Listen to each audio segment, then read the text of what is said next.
English, 40 Ounce of Music aimed directly at black and brown people, teaching behavior and worldview, justifying, promoting, and normalizing criminal behavior, which reaffirms the 400-year marketing campaign waged against black people since the beginning of slavery. And through stereotypes, it continues to separate brown and black people from the world by glorifying behaviors that could lead them to prison or competitively marginalized. This is the Nigga Factory.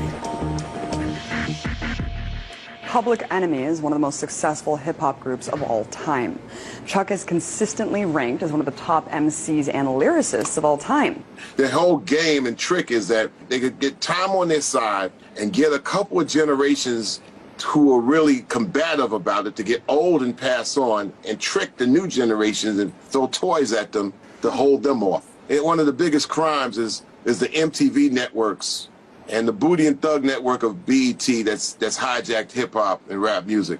And their whole games is to extend teenage years to 35. This has been the principle since 1990. Let's turn teenagers from 17 to 35. And when they wake up out of the fog at 36 years old, they feel that, you know, with 3 or 4 kids, they're paralyzed to move left or right. And so they got to go with the flow. Historical facts show some things were created by racists centuries ago to redefine black people. And a lot of it, as they say in marketing, has been sticky. Meanwhile, other things that have purposely been created to redefine blacks positively don't stick. But why? One of the greatest propaganda campaigns of all time was the masterful marketing of the myth of black inferiority to justify slavery within a democracy. Ingenious. Tom Burrell, marketing veteran. When Thomas Jefferson wrote the Declaration of Independence, announcing the self-evident truth that all men are created equal, at that very time of writing that, he owned some 175 slaves. That's how contradictory race relations started. He didn't think blacks were very intelligent either. As he put it, quote, "Their existence appears to participate more of sensation than reflection."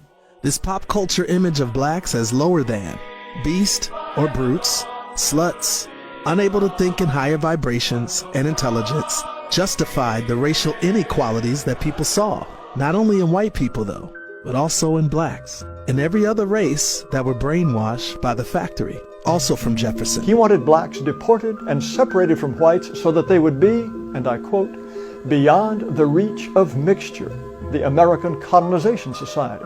At the inaugural meeting of the society, Henry Clay explained its purpose, quote, "to rid our country of a useless and pernicious, if not dangerous, portion of the population." Some of the most famous early Americans were not just members of the Colonization Society, they were officers. Besides Madison, there were Andrew Jackson, Daniel Webster, Stephen Douglas, William Seward, Francis Scott Key, Winfield Scott, and John Marshall. These names were high-ranking officials in the United States. My brother went to John Marshall High School. There's likely street names with these names on it in your town. From scientists to presidents, to lay people of all races, the true humanity of black people were consistently challenged. Subhuman, a fraction of a human being. But Abraham Lincoln, the great emancipator, didn't he believe in racial equality? No. During the Lincoln-Douglas debates, he said this, "I am not, nor ever have been, in favor of making voters or jurors out of Negroes. There is a physical difference between the white and black races which I believe will forever forbid the two races living together on terms of social and political equality." This was